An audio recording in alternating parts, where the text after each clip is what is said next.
right, just as we saw in the caliper situation, of course, in the 21st century, we have a digital version of the micrometer, because I'm sure people got sick of trying to add 0.025 every time we turn the barrel. So here we have our digital version of a micrometer. This particular one will measure in both metric and inch. Funny little story with this. When I mentioned why dial calipers are so commonly used rather than digital calipers, because of the battery dying, I actually, before I started this video, had to change the battery in this piece of equipment here. So yeah, that's actually a real issue there. And these have only been used, URI's only owned them less than a year, and they've been used for one series of labs, and the battery was already dead. So that is actually a real issue, not a made-up one. So at any rate, here we are. We've got our digital version here, and right now we're set in millimeters. So we're going to have two discriminations for this gauge as well. Works the same way as our manual micrometer. As I open this up, you can see that those jaws are opening. So what do we have for incrementing here for our level of precision? Well, we can see we've got 3 decimal places, and they're incrementing in ones. So our discrimination in the metric is 1/10,000th of a millimeter, so 0.001 millimeters, so 2 zeros and a 1 after the decimal point, and then of course the millimeter symbol.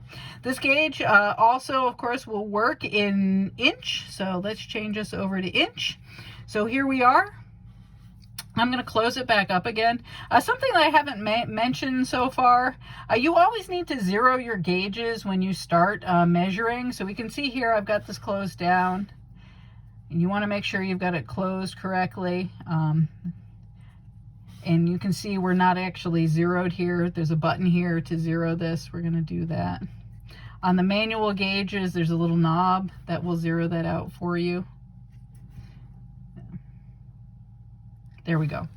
It's hard for me to press these things. These buttons are kind of difficult, so you kind of have to keep doing it until it works out. So what do we see here? We've actually got, heaven help us, 5 decimal places on our screen here.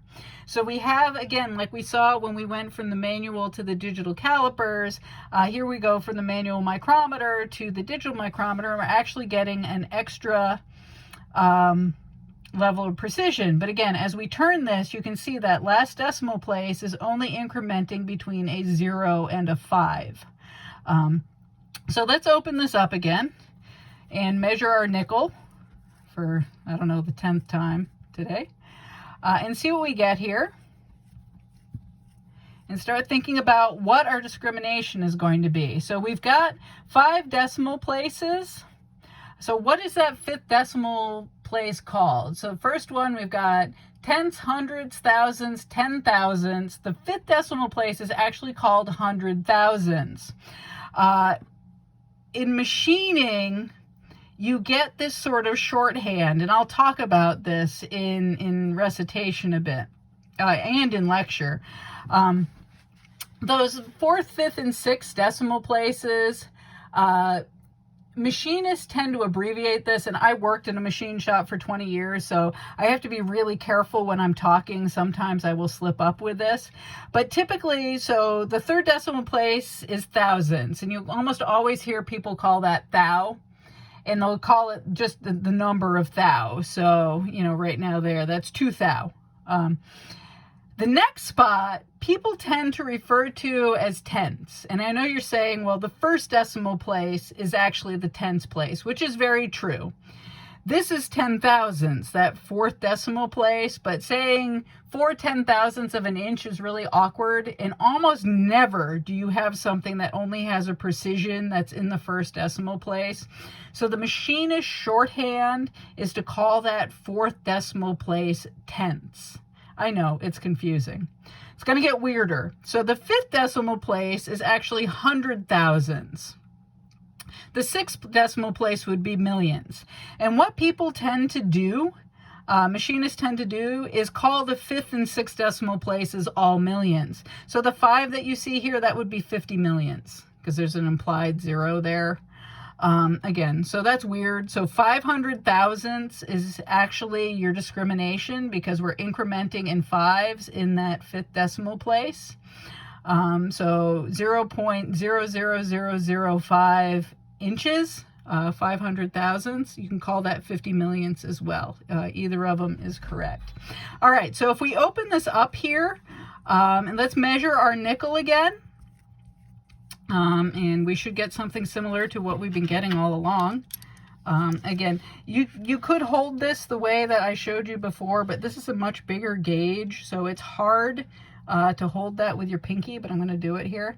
Oh, not surprisingly, so there we go, 0.83400. So there's the diameter of our nickel. You can see we've measured this with a whole bunch of different gauges, and we pretty consistently come up with the same diameter.